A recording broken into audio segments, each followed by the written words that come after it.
Gracias, Luz Marina. Buenas noches, estimados amigos. En nuestra exploración por las capitales europeas arribamos hoy a la bella capital de la música, Viena.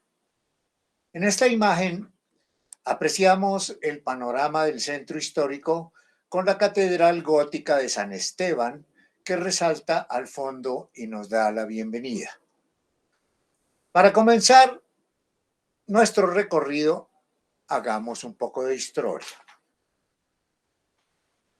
El origen de Viena se remonta a los tiempos del Imperio Romano en el año 13 antes de nuestra era, cuando se establece un campamento militar llamado Vindobona en los límites del imperio. Tras la caída de Roma es invadida por los bárbaros. Carlomagno conquista la ciudad que se convierte en gran aliada del papado e importante punto de abastecimiento de armas y víveres para las cruzadas.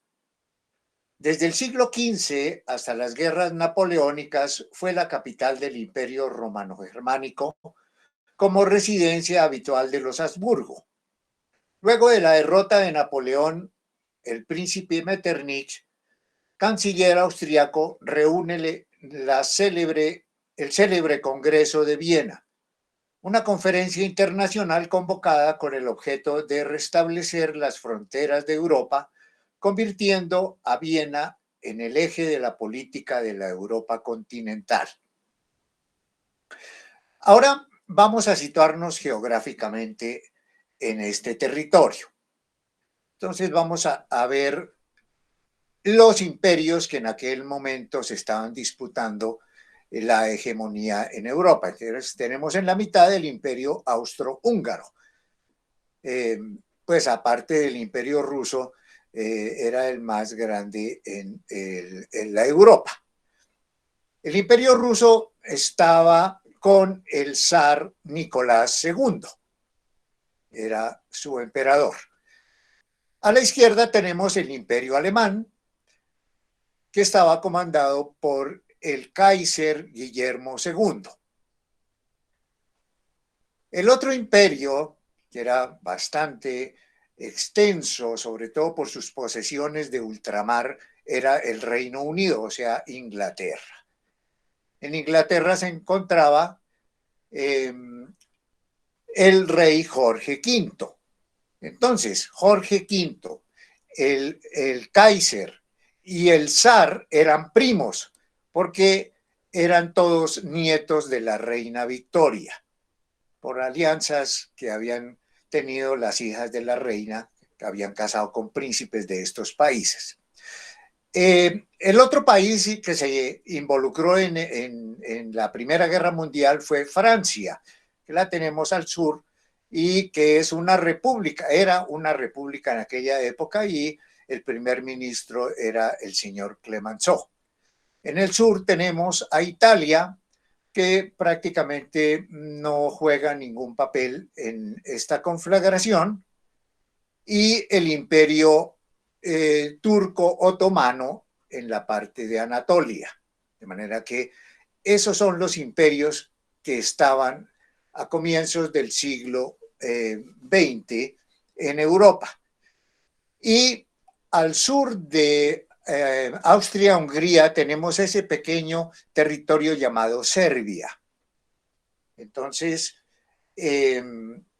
tenemos ahí, ese fue la manzana de la discordia, porque el príncipe heredero Francisco José, de Francisco José, era el príncipe que visitó a Serbia y fue asesinado allí.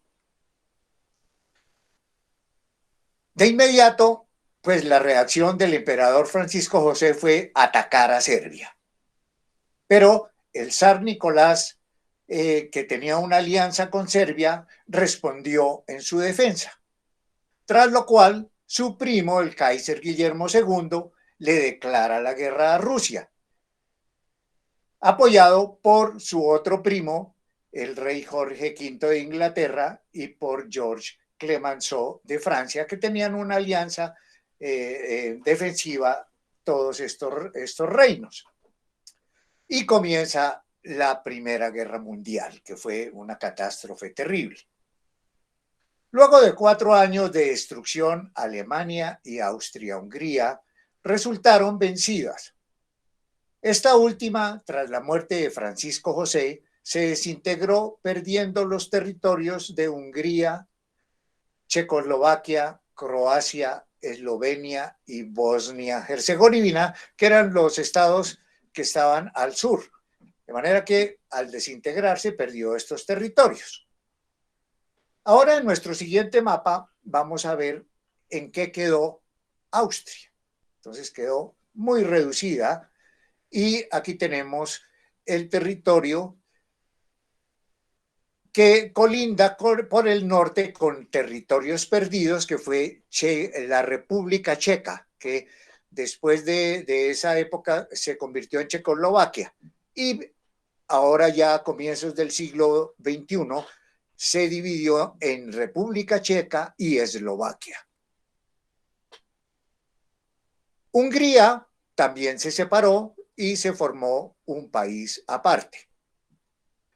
Y en el sur, Eslovenia y Croacia, que también formaban parte del Imperio Austrohúngaro, también se separaron para formar parte de Yugoslavia, que después desaparecería del mapa también. Y a la izquierda tenemos Italia.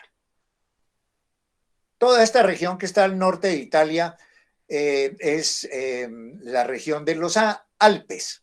Y a la izquierda está la frontera con Suiza. Y al norte tenemos a Alemania. De manera que estos son los límites actuales de Austria, ya reducida a una mínima expresión. Y la capital en el extremo derecho, muy cerca de Bratislava, la capital de Eslovaquia, a orillas del río Danubio.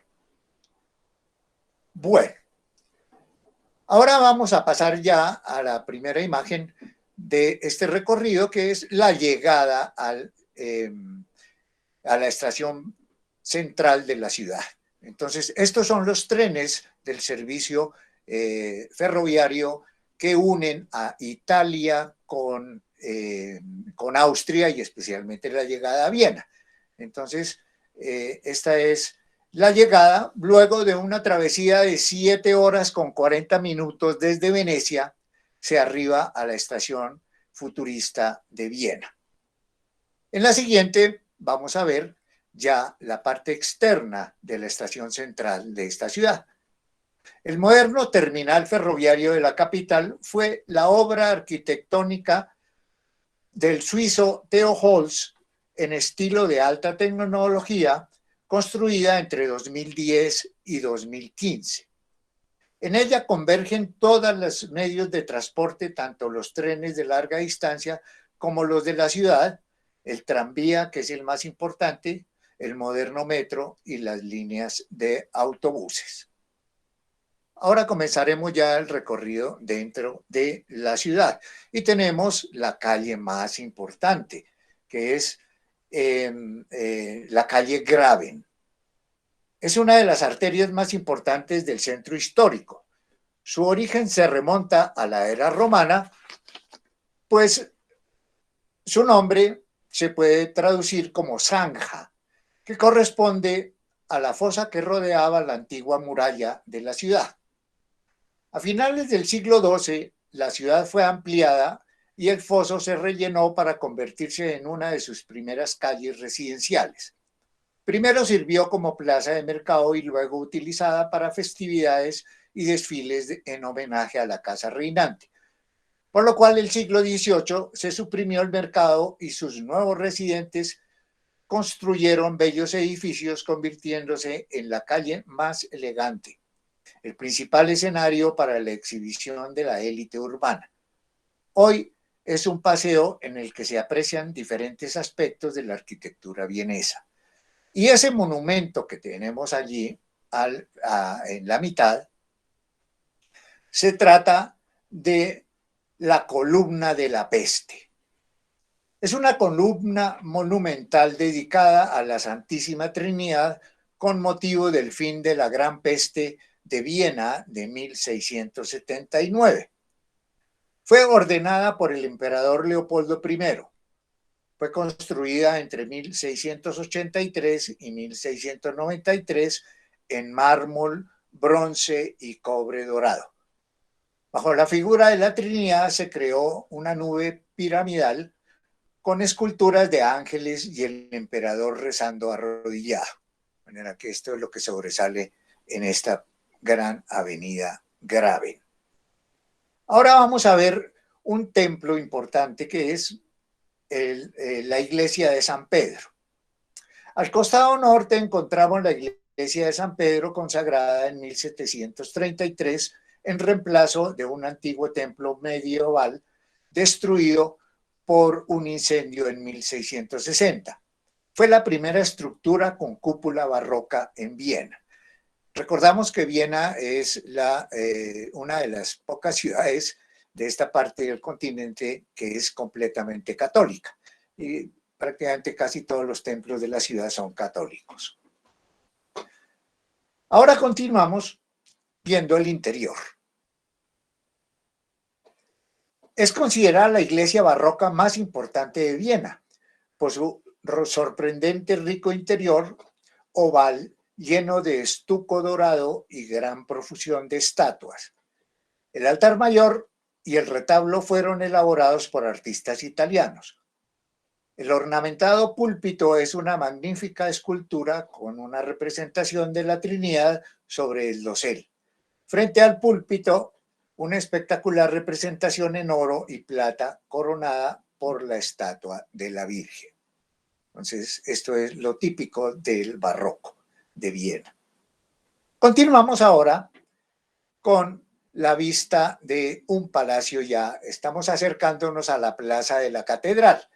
Y entonces tenemos un palacio el Equitable, construido en 1891 para las oficinas de esta famosa compañía de seguros.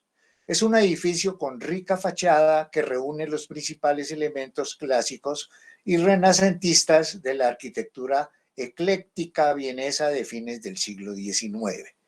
Entonces, esta es la muestra de ese estilo arquitectónico que solo se encuentra allí. Tiene algo de, por la parte superior de las mansardas, etcétera, parecido a París, pero sin embargo, la combinación de otros estilos le dan un carácter especial.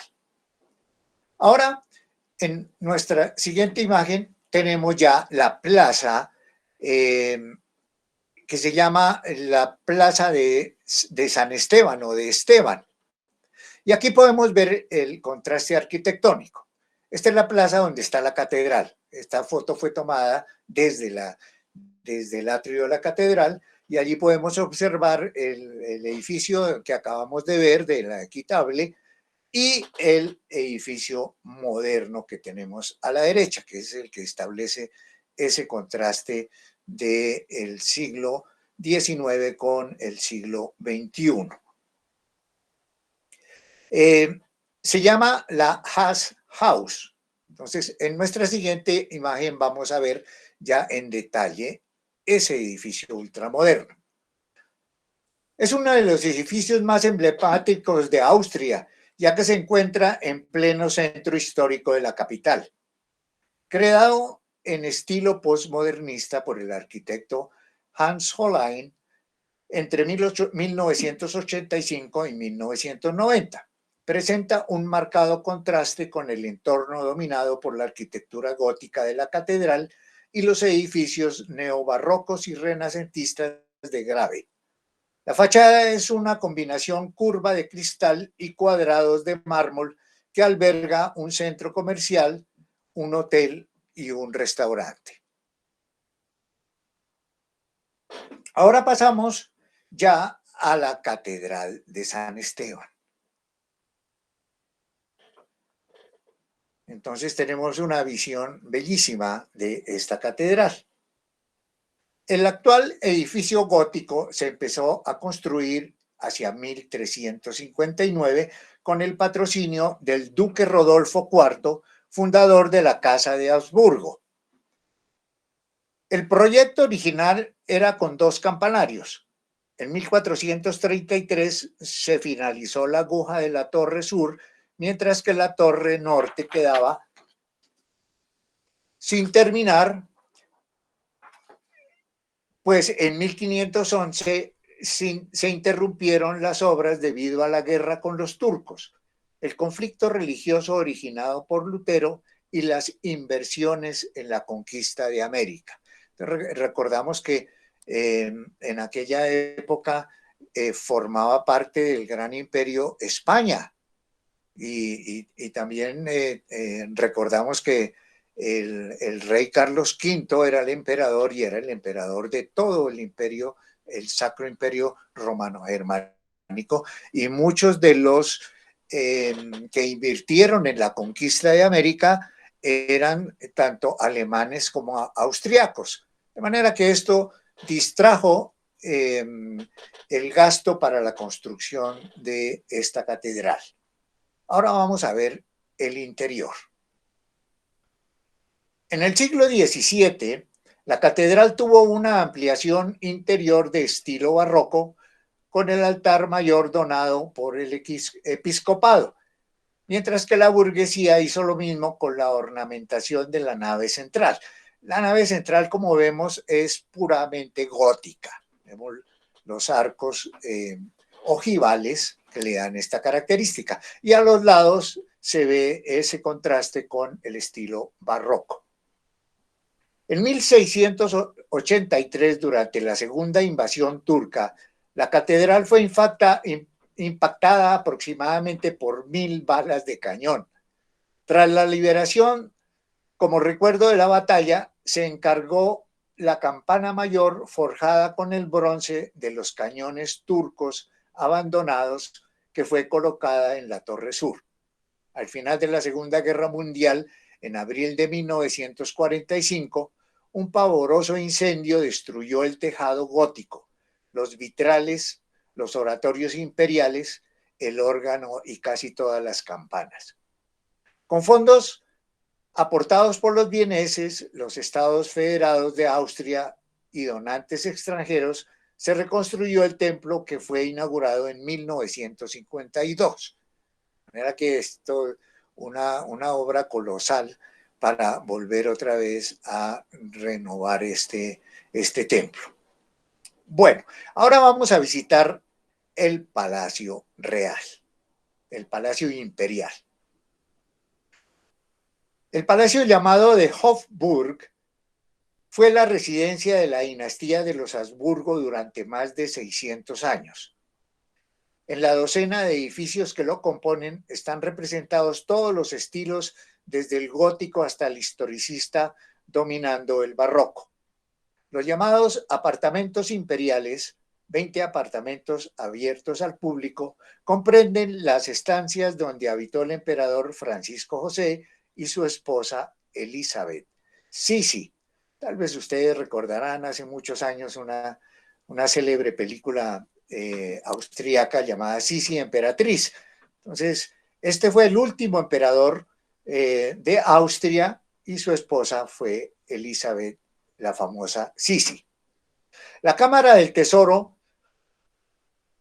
más 21 salas ocupadas por los tesoros, tanto religiosos como seculares, amasados por los Habsburgo a través de los siglos, como las joyas de la corona del Sacro Imperio Romano Germánico. En esta imagen vemos la fachada principal frente a la Plaza de los Héroes. Entonces tiene 2 entradas, que esta es la entrada principal frente a una gran plaza y allí un gran monumento al héroe máximo de Austria en la guerra contra los turcos, que fue Eugenio, el príncipe Eugenio, que más tarde vamos a hablar de él. Ahora continuamos, ya vamos a entrar al palacio. Y dentro del palacio encontramos esta plaza, que es la plaza del emperador Francisco I. Francisco I es este mismo Francisco José, que reinó desde 1848 hasta 1916. Aquí está representado en un magnífico monumento como emperador romano coronado de laureles. Avanzamos ahora hacia el interior y seguimos y nos encontramos con uno de los coches de la época final del imperio. Entonces, estos son los coches característicos que dan recorridos a los turistas a lo largo de la ciudad. De manera que este es uno de los elementos clásicos del recorrido turístico. Continuamos ahora a la otra entrada. Esta es la otra entrada al otro extremo del palacio y esta está en la plaza de San Miguel. Con la entrada al Palacio de Hofburg de estilo barroco, está formada por la monumental Puerta de Miguel, flanqueada por columnas jónicas y bajo ellas dos puertas pequeñas adornadas con estatuas colosales de Hércules, y en los extremos dos fuentes representando a la derecha el dominio de la tierra y a la izquierda el dominio del mar. Entonces aquí continuamos viendo pues el predominio del estilo barroco, combinado con este asunto de las columnas que son de puro estilo clásico de la antigüedad. Continuamos entonces. Caminaba yo por allí, por el centro de la ciudad, cuando de pronto venía un grupo de muchachas y muchachos, así con esos buzos amarillos. De golpe se detuvieron, se formaron y empezaron a cantar canciones típicas.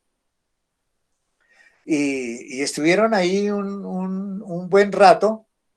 Y luego de algunas piezas siguieron su camino. Pues eran estudiantes que estaban de visita, pero con la tradición de la ciudad, de la música, etcétera. Entonces seguro pertenecían a alguna coral muy importante.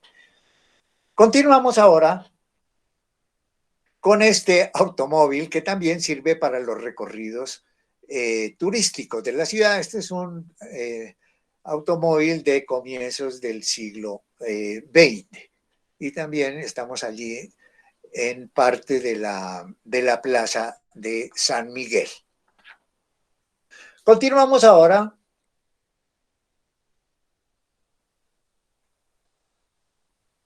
con esta misma plaza. Entonces, tenemos el Palacio Kinsky.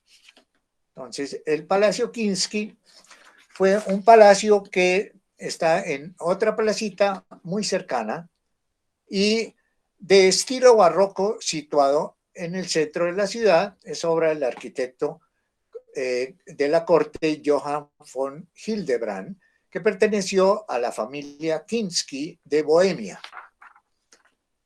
Originalmente construido para el conde Philipp von Daun e inaugurado en 1726. Su fachada está bellamente adornada con estatuas y escudos de mármol.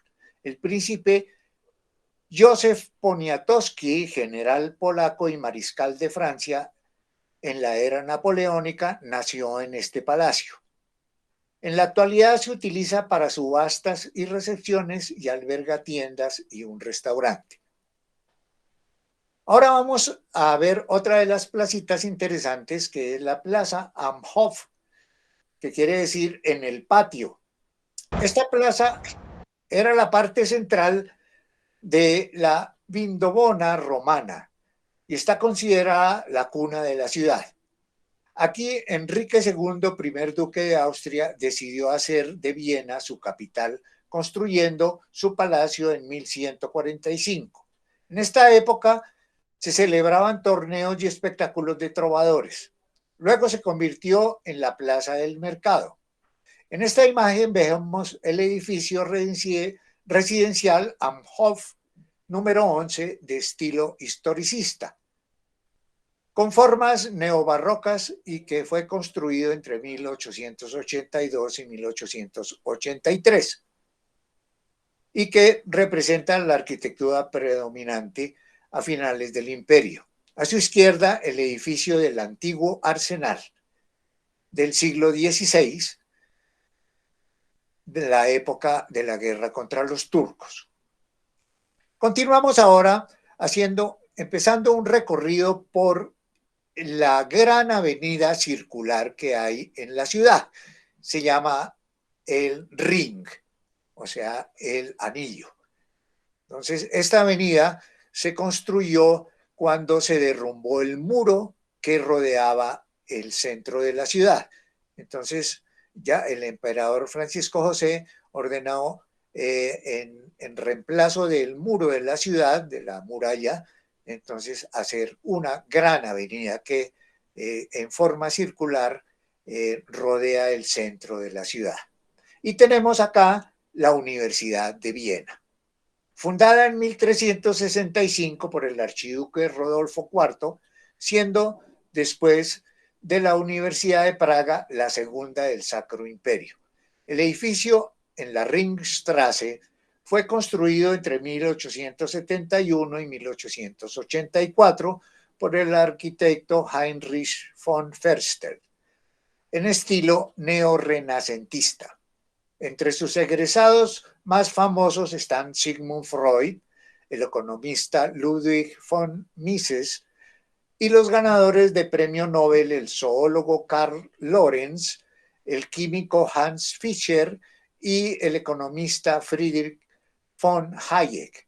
Hoy la universidad cuenta con 90.000 estudiantes.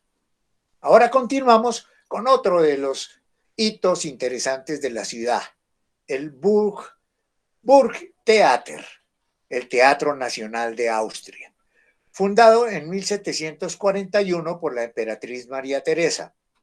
En el viejo teatro se estrenaron 3 óperas de Mozart, antes de este: El rapto del Serrallo en 1782, Las bodas de Fígaro en 1786 y Così fan tutte en 1790. El nuevo teatro, que es este, construido entre 1874 y 1888 en estilo neorrenacentista, siguiendo las tendencias historicistas de finales del siglo XIX, se convirtió en una de las obras más impactantes de la Ringstraße. Sobre los balcones de la segunda planta, adornados con columnas corintias de mármol veteado, se encuentran los bustos de los grandes dramaturgos de la historia como Shakespeare, Lope de Vega, Goethe y Schiller, y coronando la fachada la estatua de Apolo, acompañado por las musas. Entonces, este es el Teatro Nacional. Vamos a entrar y ver algo de este interior, y aquí vemos el vestíbulo y las escalinatas, que fueron decorados entre 1886 y 88 por Gustav Klimt. Es uno de los más famosos pintores de fin del siglo XIX y comienzos del siglo XX, que vamos a hablar de él un poco más adelante. Y fue decorado por este gran pintor, con escenas del teatro clásico universal. Ahora salimos y nos encontramos con el Parque del Pueblo. Entonces es un bello parque que hay allí al lado del teatro. Estamos viendo la Rosaleda y Jardín Botánico que bordea la Ringstraße. Originalmente fue creado como un jardín privado para los archiduques, que se convertiría en parque público a partir de la primavera de 1823. Y al fondo allá vemos en obra, porque lamentablemente cuando llegué a Viena estaba en obra el edificio del ayuntamiento de la ciudad. Entonces ahora lo vamos a ver, pero en una foto de Wikipedia. Entonces vamos a ver en la próxima el ayuntamiento. Aquí vemos ya esta imagen. Es un edificio de estilo neogótico construido entre 1872 y 1883 por Friedrich von Schmidt, quien fuera el arquitecto de la Catedral de Colonia. El edificio es la sede de la alcaldía, el consejo municipal y la biblioteca. La torre principal tiene una altura de 97 metros y en su cúspide se encuentra la estatua del hombre de la alcaldía, una escultura dorada de 3,50 metros de altura con la figura de un portaestandarte que se ha convertido en el símbolo de la ciudad.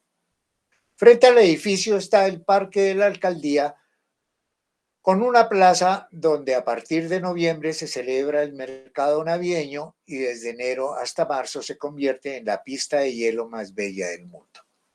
Entonces este edificio es realmente maravilloso.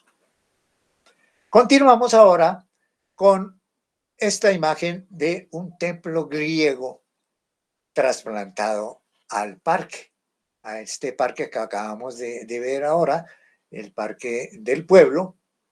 En mitad del Parque del Pueblo está la copia neoclásica del Teseion de Atenas, o sea, el templo de Teseo, creado en 1823 para albergar la escultura de arte contemporáneo Teseo luchando contra el centauro del escultor italiano del neoclasicismo Antonio Canova. Durante el siglo XX, el edificio fue utilizado para exposiciones de arte organizadas por la Academia de Bellas Artes.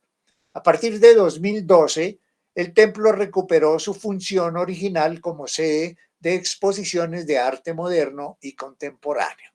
De manera que esa es la misión actual de esa reproducción de un templo clásico. Continuamos ahora con esta otra maravilla. Ellos tenían una obsesión con la arquitectura griega y tenemos el Parlamento austriaco. Diseñado por el arquitecto danés Theophil von Hansen y construido entre los años 1873 y 1883 con figuras propias de la arquitectura clásica griega, sobresaliendo la estatua de Atenea, la diosa de la sabiduría, frente al edificio, que es la perfecta reproducción de un templo ateniense con columnas corintias, sosteniendo un tímpano con figuras alegóricas. A lo largo de su fachada podemos observar diferentes estatuas clásicas, como la cuadriga de la Victoria a la izquierda. Entonces aquí vemos es también una sala de exposición en la ciudad. Continuamos ahora por la misma Ringstraße, llegamos a un parque interesantísimo en donde está el Museo de Historia Natural.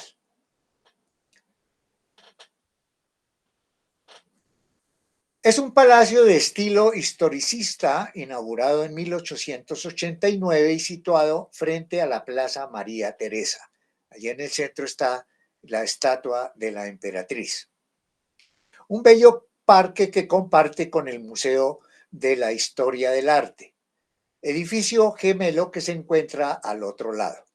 La colección está formada por alrededor de 25 millones de especímenes que abarcan campos de investigación desde los orígenes del sistema solar y la evolución de los animales y las plantas hasta la evolución humana, así como tradiciones y costumbres a través de la historia. Ahora vamos a ver el otro lado del parque. Este es el Museo de la Historia del Arte. Es uno de los primeros museos de bellas artes del mundo. Fue inaugurado en 1891 por el emperador Francisco José. Los dos museos fueron encargados por el emperador para dar un alojamiento adecuado a la formidable colección de arte de los Habsburgo y hacerla accesible al público. Ahora vamos a entrar a este museo y vemos la escalinata principal. En esta imagen, al fondo está la famosa escultura de Teseo y el centauro, que estaba en el templo de Teseo que acabamos de ver. Es uno de los museos de origen real más importantes del mundo. Alberga la mejor colección mundial de Rubens, así como varios retratos esenciales de Velázquez. Las pinturas de Rafael Sanzio, Durero, Correggio, Tiziano, Caravaggio y Vermeer, y Bruegel el Viejo, así como el famoso Salero de Benvenuto Cellini. Vamos a ver ahora la parte alta de esa entrada, que es el techo que fue decorado por Gustav Klimt. Entonces ahí tenemos en la parte donde están los arcos, ahí están cuando Klimt estaba pintando temas clásicos. Después él tuvo una evolución y fue uno de los primeros que se rebeló contra el arte clásico y estableció con otros amigos el nuevo arte, el Jugendstil, el arte joven de comienzos del siglo XX, pero eso lo vamos a ver un poco más adelante. Ahora continuamos con el monumento a Mozart. Aquí es uno de los hitos importantes de la vida musical de la ciudad. Es un conjunto escultórico situado en el jardín interior del Palacio Real. Tallado en mármol del Tirol, la estatua representa al compositor en un atril sobre un pedestal con ornamentos, máscaras y coronas. Los querubines del zócalo que representan el poder de la música de Mozart son estilísticamente sugerentes del Art Nouveau. Fue inaugurado en 1896. Wolfgang Amadeus Mozart, el genio de la música más conocido de todos los tiempos, nacido en Salzburgo en 1756, vivió sus años más creativos y exitosos en Viena, en el periodo transcurrido entre el barroco y la revolución. A los 6 años tuvo la oportunidad de tocar para la emperatriz María Teresa en el Palacio de Schönbrunn. A los 25 se independizó del patrocinio arzobispal. En 1790 alcanzó la cúspide de su carrera estrenando La flauta mágica. Mientras trabajaba en su obra Requiem, enfermó de gravedad y murió en diciembre de 1791 a los 35 años de edad. Entonces aquí está el monumento al gran Mozart. Continuamos ahora visitando la Ópera Estatal de Viena. Entonces aquí seguimos por la célebre avenida el Ringstraße. Es el centro neurálgico de la vida musical de Viena y uno de los polos de atracción del mundo musical.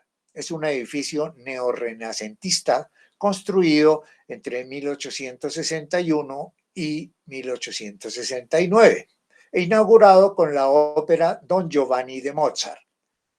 Tiene capacidad para 2.284 espectadores. El edificio fue la primera obra importante de la Ringstraße ordenada por el emperador Francisco José. Al final de la Segunda Guerra Mundial, el edificio fue seriamente dañado por los bombardeos aliados. Su restauración se llevó a cabo entre 1948 y 1956, recuperando su antiguo esplendor.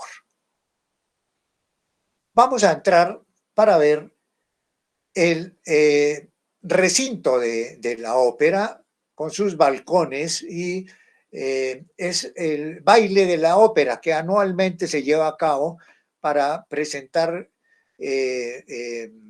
las niñas quinceañeras que entran en sociedad en la ciudad, de manera que este es el gran baile de la ópera.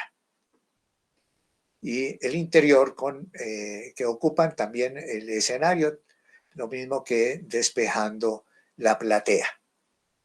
Ahora continuamos con el Palacio Belvedere. La palabra Belvedere es bella vista en italiano. Es uno de los mayores conjuntos palaciegos de estilo barroco de la capital y consta de dos palacios. El inferior, que es el que vemos acá, y el superior, unidos por bellos jardines en tres niveles. El príncipe Eugenio de Saboya, procedente de la corte de Luis XIV, fue uno de los más brillantes generales que sirvió a Austria durante las guerras, donde fueron expulsados los turcos otomanos de sus territorios. En 1697 adquirió un amplio terreno en las afueras de Viena con la idea de construir un palacio de verano con amplios jardines. El palacio inferior se construyó entre 1714 y 1716. De este palacio se destaca la suntuosidad de las salas de recepción, como la Galería de Mármol y la Sala Dorada. Entonces aquí vemos una parte de una de las fuentes, que en ese momento no tenía agua, pero vemos ya un panorama a mitad de la colina donde está este palacio, o estos dos palacios. Ahora vamos a ver el otro palacio en la parte alta. El Belvedere Superior. Se construyó entre 1717 y 1726 en una terraza elevada con la idea de celebrar fiestas y así aumentar la popularidad del príncipe. Aquí, en sus magníficas salas adornadas con estucos y frescos, tenía sus famosas colecciones de arte y su biblioteca. Sus jardines están adornados con numerosas esculturas y fuentes.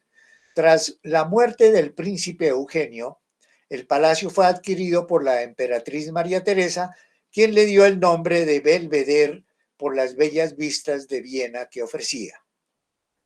Los museos que albergan los palacios son el Museo de Arte Barroco Austriaco, el Museo de Arte Medieval y la Galería de Arte Austriaco, que exhibe obras de los siglos XIX y XX. Ahora vamos a entrar a ver el salón más importante, que es el Salón de Mármol. Entonces aquí vemos también con piedra tallada, con mármol de un color oscuro y tallas en mármol blanco y esculturas en bronce, que son las que adornan este gran salón. Continuamos ahora, ya volviendo a la ciudad, y nos encontramos con el Musikverein. Es el edificio de estilo neoclásico construido para la Sociedad de Amigos de la Música. El edificio alberga varias salas de conciertos y otras instituciones musicales. La sala principal es famosa por su acústica, que la sitúa entre las mejores del mundo. El lugar en que se encuentra fue donado por el emperador y el proyecto se encargó al arquitecto danés Theophil von Hansen, que se inspiró en el clasicismo griego que lo había hecho, como lo había hecho con el Parlamento. Entonces aquí continúa ese estilo griego antiguo. Continuamos ahora con el interior. Entonces esta es la Sala Dorada, la sala principal de este edificio. Esta joya de la arquitectura vienesa se abrió al público en 1870 y es la sede de la Orquesta Filarmónica de Viena. Aquí vemos la sala principal, que cuenta con 1.744 asientos. Además, la sala Brahms, con unas 600 plazas, es el lugar ideal para conciertos de música de cámara y recitales.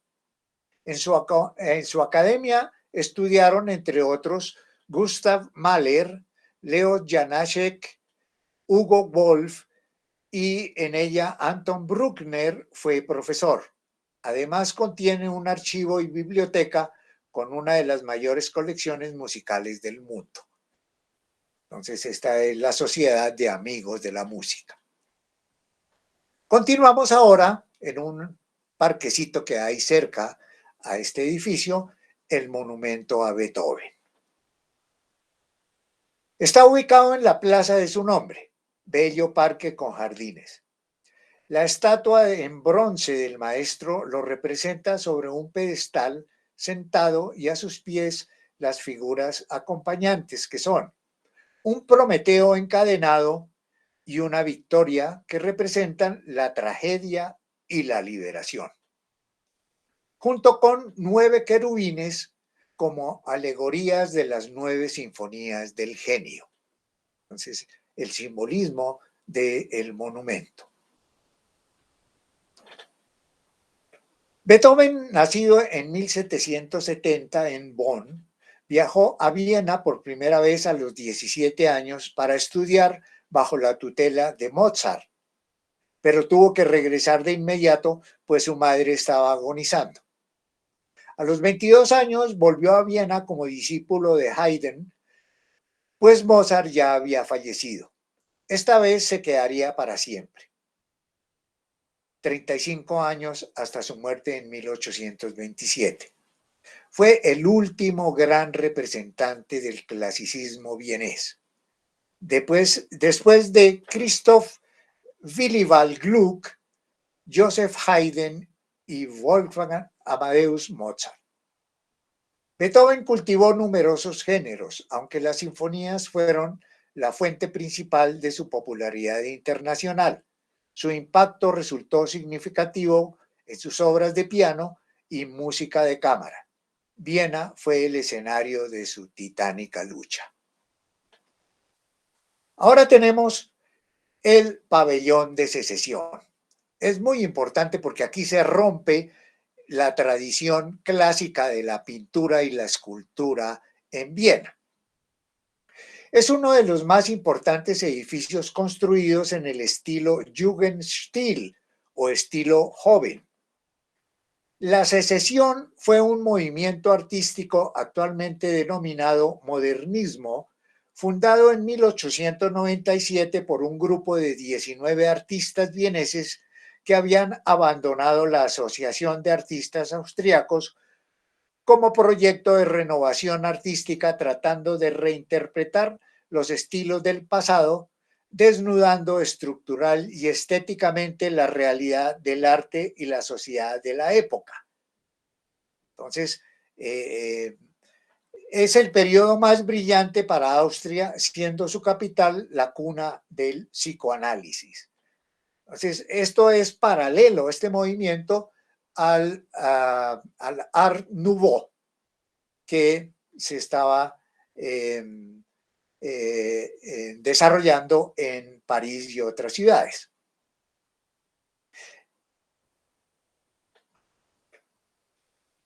El edificio es una estructura rectangular sin adornos, coronada con una cúpula de bronce dorado en forma de hojarasca, llamada popularmente el repollo.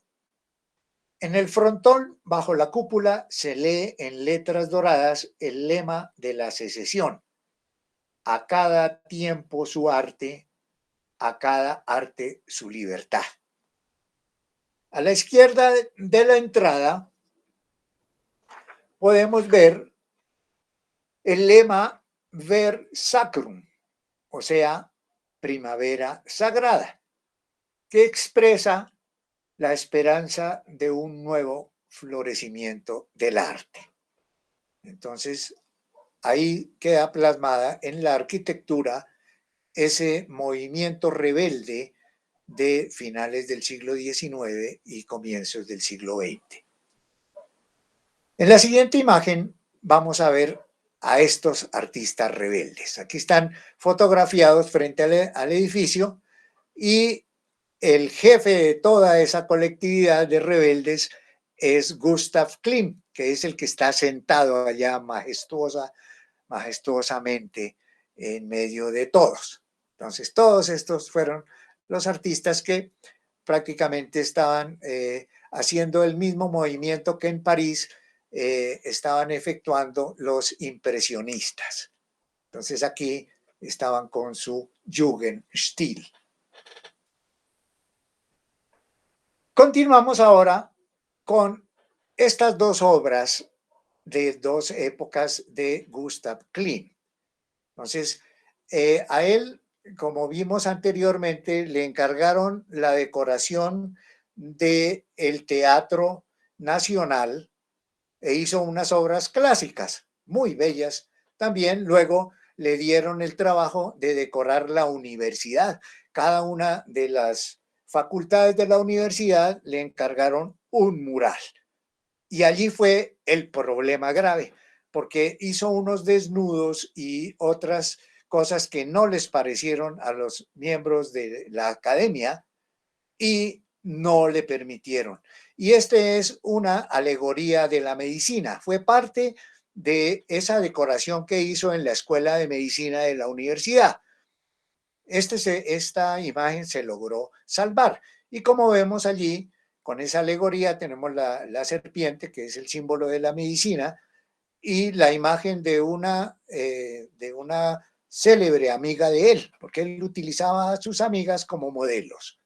Entonces, esa es de la época, ya está haciendo la transición entre el arte clásico y la nueva rebeldía. Y a la derecha tenemos el famoso beso. Entonces ya esto, él sacó sus conclusiones mirando los mosaicos de cuando él estuvo en Italia, estuvo mirando mosaicos antiguos, etcétera, y tuvo esta idea de darle transformación a la expresión artística. Y entonces ahí hace una confluencia de imágenes que lo lanzaron a la nueva estética a partir de comienzos del siglo XX. Luego seguiremos ahora. En la siguiente esquina tenemos este edificio, es una calle que se formó por donde iba el río Viena y que fue tapado y en ella construyeron una avenida.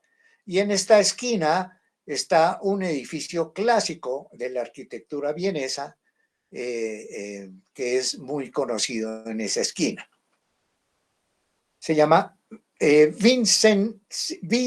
Vincile, es el nombre de esa calle.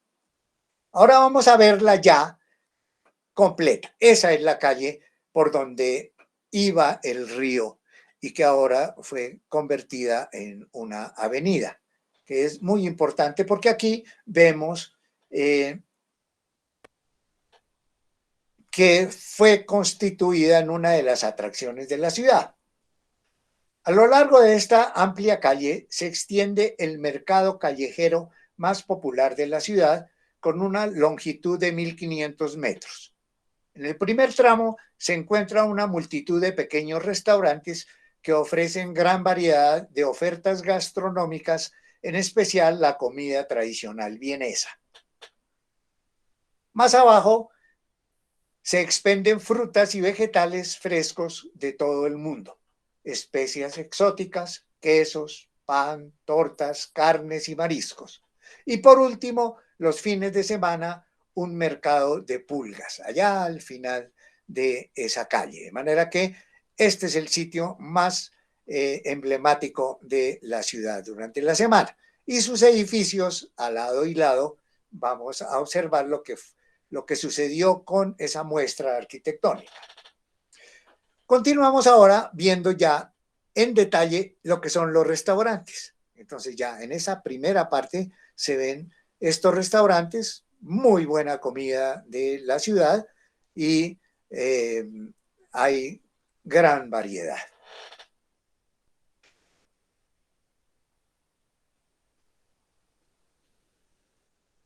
Continuamos ahora con este edificio.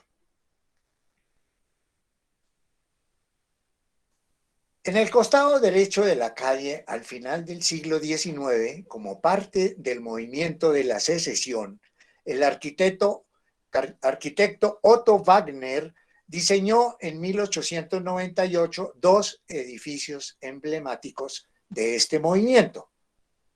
Este, llamado la Casa de los Medallones, con estructura simple, fachada en blanco y la decoración dorada de Colo Moser, otro de los artistas del movimiento. Entonces ya aquí, como ustedes ven, se suprime todo ese trabajo de adorno de estilo barroco, sin mansardas ni nada de eso, sino es el modernismo que se asoma ahora. Entonces, comparable al, al Art Deco y al Art Nouveau. Entonces, este es el primer edificio moderno de Wagner. Continuamos ahora con la Majolica House. Enseguida de ese edificio está Majolica House, se llama. La obra pertenece a la etapa de madurez de Wagner, fase en la que se ha desprendido completamente de las formas historicistas de la arquitectura. El edificio consta de planta baja y 5 pisos. Destaca la decoración floral en toda la fachada, realizada con azulejos de mayólica que crean coloridos torbellinos y florales de color rosa. Al hacer esta decoración, Wagner combinó la belleza de lo funcional en una fachada con materiales fáciles de limpiar y resistentes al deterioro. Su interior fue dotado con ascensor y gran refinamiento moderno y patios interiores para la iluminación natural de las viviendas.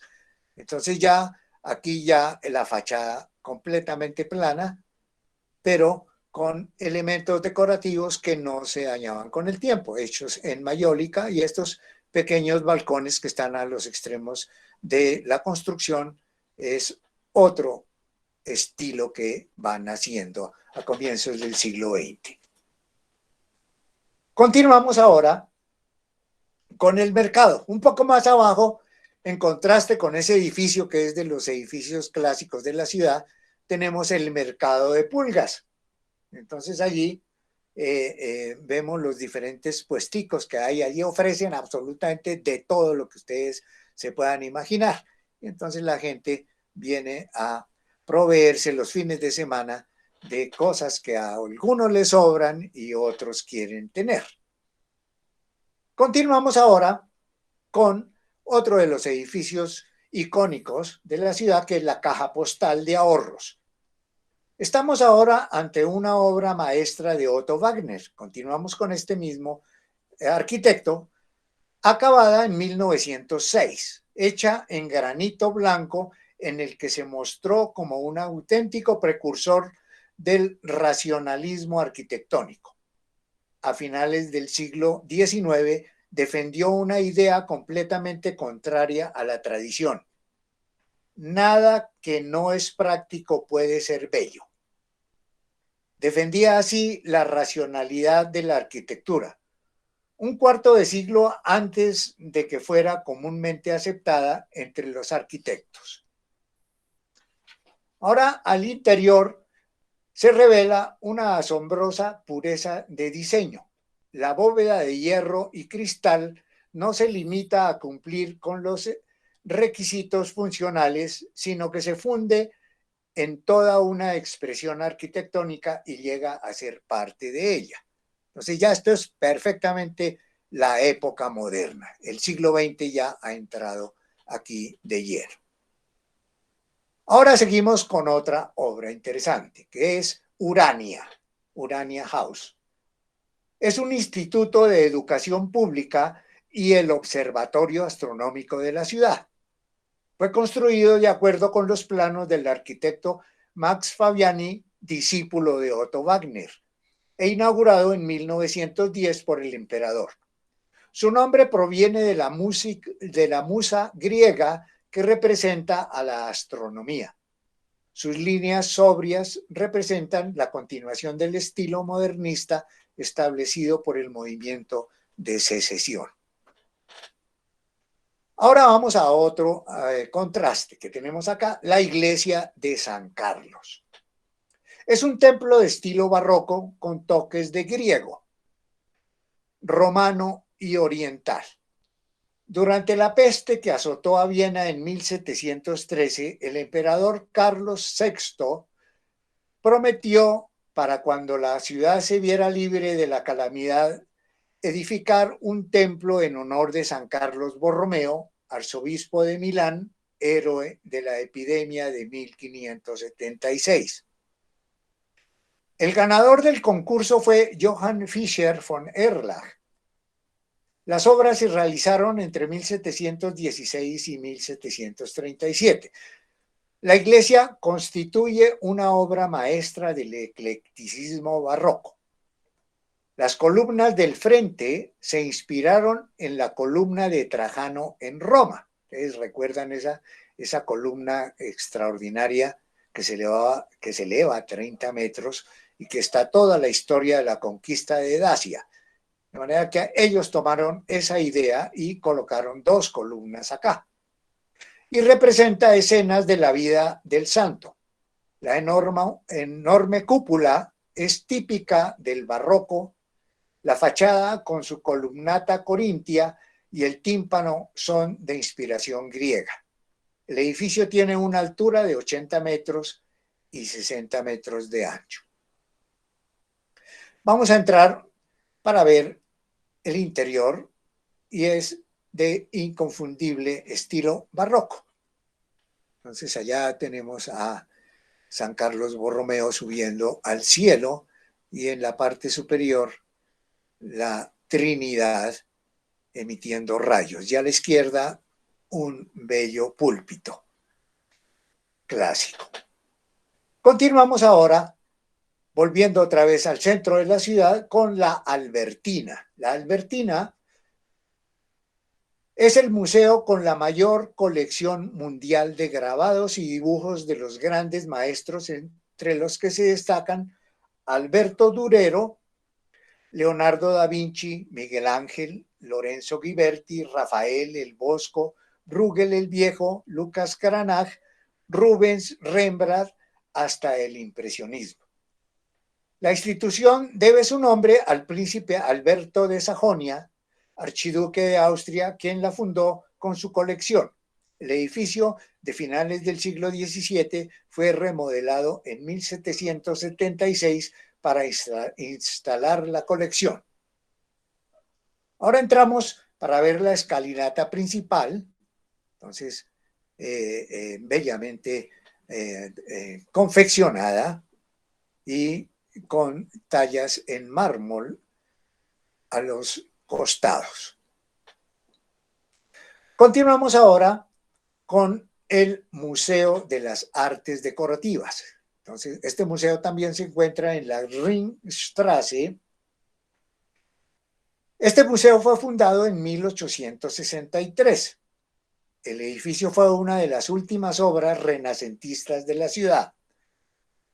Presenta muebles y accesorios, objetos de vidrio, porcelana, madera, tela y metales preciosos que van desde la época medieval hasta la época contemporánea, así como maquetas de famosos edificios diseñados por arquitectos contemporáneos. Entonces, edificio de estilo neorrenacentista. Continuamos con una imagen que está al lado del museo y que es este mosaico en el cual se representa a Minerva, la diosa de la sabiduría de la antigua Grecia. Entonces es un adorno más que tiene este museo. Vamos ahora ya al Gran Palacio de Schönbrunn. También conocido como el Versalles vienés, es uno de los principales edificios históricos y culturales de Austria. La emperatriz María Teresa cumpliría el sueño de sus antepasados ordenando la construcción del Palacio de Verano de su dinastía. Fue inaugurado en 1765 desarrollando una fachada basada en las características del clasicismo en color amarillo que se convirtió en la marca definitiva de la monarquía de los Habsburgo y fue concluida en 1819. Entonces, esta es la vista. Ese día desafortunadamente estaba lloviendo, pero alcancé a aclarar esta imagen desde la parte alta de la colina. Entonces todavía no, los jardines están sin el florecimiento de la primavera. Continuamos ahora con la vista interior. Entonces, esta es la gran galería que, como ellos habían observado el Palacio de Versalles, quisieron hacer como una imitación de la Galería de los Espejos, pero en muy pequeña escala realmente. Entonces, esta es la gran galería, que eminentemente de estilo rococó, que es mucho más ornamentado que el estilo barroco. Continuamos ahora con la vista de los jardines en primavera. Sí, me tocó tomarlo de Wikipedia, y esta es la florescencia durante la primavera con muy bello sol y todo, de manera que ya muy parecido al florecimiento de Versalles. Continuamos el recorrido ahora con la vista de la fuente principal, y ahora estamos viendo hacia lo alto de la colina, en donde está la glorieta. Es una glorieta interesantísima, pero aquí vemos la parte de la fuente principal, que está en la mitad de los jardines. Y entonces ya la gente huyendo de la lluvia en este momento. Continuando, ya amainó un poco la lluvia y alcancé a llegar a la parte alta en la glorieta del palacio. Es un edificio ecléctico en lo alto de la colina, con una magnífica vista sobre este y la ciudad. Fue construida en 1775. Al principio fue utilizada como comedor y salón de fiestas. Hoy funciona como restaurante y cafetería para los turistas. Y la vista hermosa hacia el palacio y hacia el resto de jardines. Ahora volvemos otra vez a la ciudad, y entonces vemos el medio de transporte. El medio de transporte más popular de la ciudad es el tranvía, con 28 líneas y 225 kilómetros de extensión, que está combinado con los autobuses y complementa la movilización de superficie. Entonces, esto es ya la última palabra en tranvías. Continuamos ahora viendo el metro de la ciudad. Realmente es un sistema moderno iniciado en 1976 con 83 kilómetros, cuya quinta línea será terminada en el año 2023. Este sistema, unido al S-Bahn, o sea, el tren de superficie, con 650 kilómetros, conforma el ferrocarril metropolitano que da cubrimiento total a la ciudad. Entonces aquí vemos una de las estaciones hermosísima, porque es de estilo futurista prácticamente. Ahora continuamos con otra vista de una de las estaciones, de la estación principal. Entonces aquí vemos el andén de esta estación. Ahora vamos al Centro de Justicia de Viena. Entonces ya vemos la parte, ya vimos lo clásico, lo antiguo, etcétera, y una parte de la ciudad, no lejos del centro, se encuentra el Centro de Justicia de Viena. Es un conjunto de edificios de oficinas de estilo postmoderno situado al este del centro de la capital. Fue inaugurado en el 2003.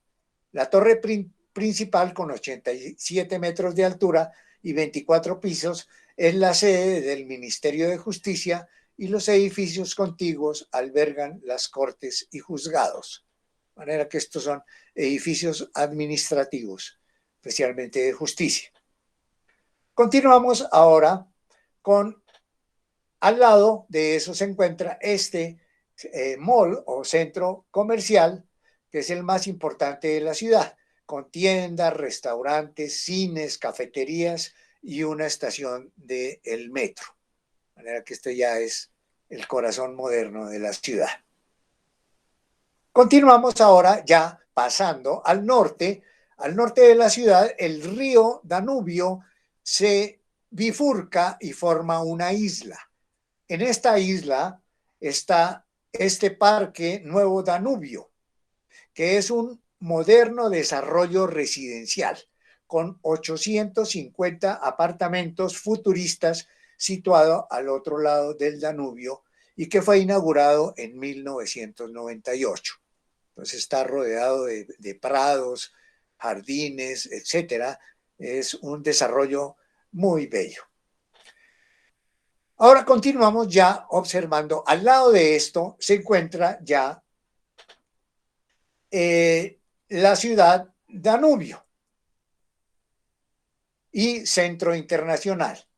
Es la parte moderna de la ciudad que está al nordeste y se compone de un conjunto de edificios de oficinas, centros de convenciones, centros comerciales y otras facilidades para los habitantes de este sector. Aquí se encuentran los rascacielos como el DC Tower One, con 200, que tenemos a la izquierda, con 220 metros de altura y 60 pisos, inaugurado en el 2013 y que alberga oficinas importantes de corporaciones y el Hotel Meliá. Y a la derecha tenemos el rascacielos Nuevo Danubio, uno de los edificios residenciales más altos de la ciudad. Y tenemos que es construido en alta tecnología, en hormigón y aluminio tipo cortina, con 33 plantas y 120 metros de altura, inaugurado en el 2003. Continuamos ahora viendo otra panorámica de este sector del Centro Internacional de la ciudad. Esto es parte de Ciudad Danubio y que está unida a la ciudad por un gran puente que se inicia aquí a la derecha y los edificios modernos de alta tecnología. Continuamos ahora con el edificio llamado Uno City, que es como parte de las 6 torres del Centro Internacional de Viena, construidas entre 1973 y 79, el edificio principal de 127 metros de altura y 27 plantas alberga la sede de las Naciones Unidas en Viena y un gran auditorio de conferencias. Además, tiendas, restaurantes, bancos, una oficina postal, varias agencias de viajes y otros servicios tienen oficinas en las instalaciones. Entonces, esto es el centro de un conjunto de 6 edificios que conforman esta parte de la construcción moderna. Y ahora vamos a pasar también al lado de esto, se encuentra el Parque Danubio y la Torre de la Radio. Este bello parque, creado por la ciudad en 1964, con exhibiciones especiales y jardines temáticos típicos de un festival de jardinería, incluyendo un jardín de rosas, otro de lirios, un jardín nacional, un jardín de hierbas Paracelso. También posee un tablero de ajedrez gigante, una pista de patinaje y un zoológico de mascotas. El hito del parque es la Torre Danubio, de 252 metros de altura. 2 ascensores de alta velocidad transportan a los visitantes hasta la plataforma de observación a 150 metros de altura, con vista de 360 grados. La aguja de la cúspide lleva antenas de telefonía celular, estaciones de radio y otros servicios de comunicación, exceptuando la televisión, cuyos transmisores se encuentran en una colina de mayor altura. Posee también 2 restaurantes giratorios de 161 y 169 metros de altura, una vista variada sobre la ciudad y el Danubio. Entonces, este es el bello parque al otro lado del río. Entonces, ahora ya llegamos al final de nuestro recorrido por nuestra capital de la música con la siguiente imagen, que es la ciudad Danubio ya al atardecer. Entonces aquí vemos ya el panorama sobre el río. De manera que así llegamos al final de nuestro recorrido. Muchísimas gracias por la atención prestada y nos veremos en la próxima ya viajando a Holanda. Una feliz noche.